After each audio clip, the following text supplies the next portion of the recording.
Ali 8lik sanoq sistemasida 70 hamda 100 oralig'idagi barcha butun sonlarni yozib chiqdi.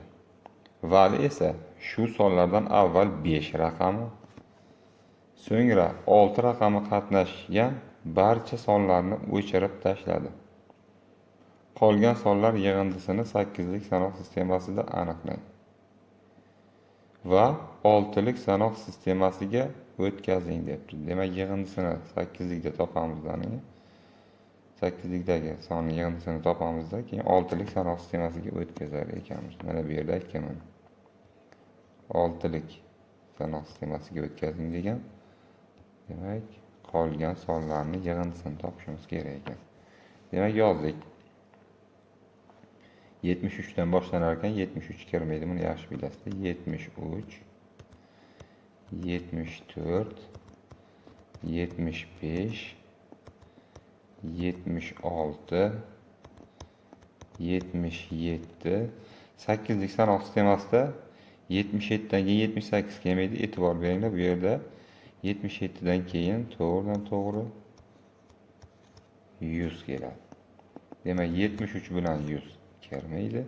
Demak, aytyapti bu yerda. Demak, vali nima qilgan? Ali yozgan sondan 5 raqami qatnashganlarni va 6 raqami qatnashganlarni nima qilgan? Barcha sonni o'chirib tashlagan. Mana, o'chirib tashlagan. Demak, 5 qatnashganini ham o'chirgan, 6 qatnashganini ham o'chirgan. Bu yerda qolyapti 74 bilan 77. Bularni alohida yozib olamiz. 74 va 77. Bularni 8lik sanoq sistemasida shu turishda qo'shsak ham bo'ladi. Demak, 7 ga 4 ni qo'shadigan bo'lsak 11 bo'ladi. 8lik sanoq sistemasida 11 yo'q. 11 ni demak 8 ga bo'lamiz. 1 marta 8. 11 dan 8 ni ayiradigan bo'lsak 3. Buni yozib oladigan bo'lsak 13 bo'ladi. 13 ni 3 ni yozamiz bir yodda. 7 ga 7 ni qo'shadigan bo'lsak 14, bir yoddagi bilan 15. 15 ni ham 8 ga bo'lib olamiz. 1 marta 8, demak 7. 15 dan 8 ketadigan bo'lsa 7 bo'ladi. Javob 17 bo'ladi. Bu 8lik sanoq sistemasida. Buni biz 10lik sanoq sistemasiga o'tkazamiz. Shu yerning o'zida daraja ko'rsatkichi bo'yicha yo'yib chiqamiz. 1, 2, 3 ko'paytirilgan 8 ning 0-chisi qo'shilgan 7 ko'paytirilgan 8 ning 1-chisi qo'shilgan 1 ko'paytirilgan 8 ning 2-chisi barobar. Demak, 3 qo'shilgan 8 kere 7 56 qo'shilgan 8 kere 8 ana 8 ning 2-chi darajasi 64 barobar. Demak, qo'shadigan bo'lsak 120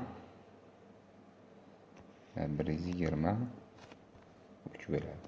123. Bu 10lik sanoq sistemasi. Endi buni 6lik sanoq sistemasiga o'tish uchun ustun shaklda bo'lib chiqamiz. 6lik sanoq sistemasiga o'tamiz. Demak, 2 marta 12 0 shuni tushiramiz, bu yerga 0 beramiz. 3 qoldiq bo'ladi o'sha. Demak, keyin 6 ga bo'lamiz. 6 ning ichida 3 marta. Demak, 18 2 qoldi. Mana. Demak, uni teskariga yozib oladigan bo'lsak 323 6lik sanoq sistemasi. Javob shu. Javobimiz D ekan. Keyingi misolga o'tamiz. Keyingi misolimiz 126 sonini ikkilik yozuvidagi muhim nollari nechta debdi. Demak, 126 ni biz ikkilik sanoq sistemasiga o'tib olamiz. 10lik sanoq sistemasidan. Har qanaqa mana bu yerda asosni bermasa sonni, buni 10lik sanoq sistemasida deb qaraymiz. shartda berayotganda mana asos bermagan, demak ushbu sonni deyapti, ikkilik yozuvdagi deyapti. Buni o'nlik sanoq sistemasida qaraymiz.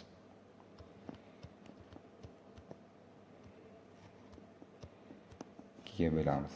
Demak 2 ga bo'ladigan bo'lsak 6, 63 bo'ladigan bo'lsa 126 bo'ladi.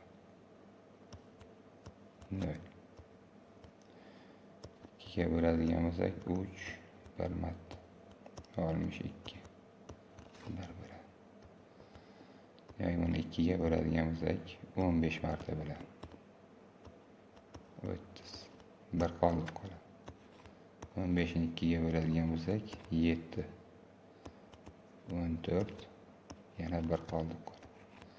7 ni ham 2 ga bo'ladigan bo'lsak 3 marta 6 1 qoldi qoladi. 3 ni ham 2 ga bo'ladigan bo'lsak 1 marta 2 1 qoldi qoladi. Buni yozib olamiz bu shaklda. Demak 1 2 3 4 5 6 bitta, ikkita, uchta, to'rtta, beshta, oltita va bitta 0. Demak, javob aniq.